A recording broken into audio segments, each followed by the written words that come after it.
গত 18 আগস্ট রাজবাড়ী কুষ্টিয়া আঞ্চলিক মহাসড়কে একই দিনে ঘটে 3টি দুর্ঘটনা। এতে প্রাণ হারান 1 জন, আহত হন অন্তত 10 জন। এ মহাসড়কে প্রতিনিয়তই দুর্ঘটনায় প্রাণহানির পাশাপাশি পঙ্গুত্ব বরণ করছেন অনেকেই। যানচালকরা বলছেন, সড়কের নির্মাণ ত্রুটির কারণে সময় মতো গাড়ি থামানো যায় না, চাকা পিছলে যায়, আর সামান্য বৃষ্টি হলেই সড়কটি যেন মৃত্যু ফাঁদে পরিণত হয়। এছাড়া মহাসড়কে 3 চাকার অবৈধ যান চলাচলকেও দুর্ঘটনার অন্যতম কারণ বলে মনে করেন তারা। এই রাস্তাটা যখন তৈরি করে তেল বিটুমিন বেশি দেওয়ার কারণে এখন রাস্তা পিছল হয়ে গেছে, ব্রেক করলে ব্রেক ধরতেছে না গাড়ি। বৃষ্টি হলে তো কোনো কথাই নাই, আমরা ব্রেক ধরেও নিয়ন্ত্রণ করতে পারি না গাড়ি।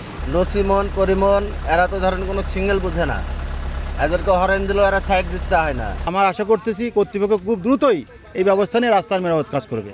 তবে হাইওয়ে পুলিশ বলছে, সমস্যা নিরসনে সড়ক বিভাগের সঙ্গে কথা বলে ব্যবস্থা নেওয়া হবে। এই বিষয়ে আমরা সংশ্লিষ্ট কর্তৃপক্ষ, রোডসাইড হাইওয়েজের সংশ্লিষ্ট কর্তৃপক্ষের সাথে আমরা যোগাযোগ করব, যে যদি এরকম কোনো ঘটনা থাকে তাহলে তারা হয়তো ব্যবস্থা নেওয়ার জন্য আমরা তাদের সাথে যোগাযোগ করব।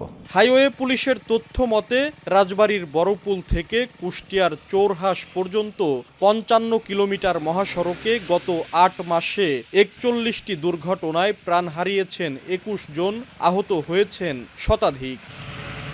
আশিকুর রহমান, সময় সংবাদ, রাজবাড়ী।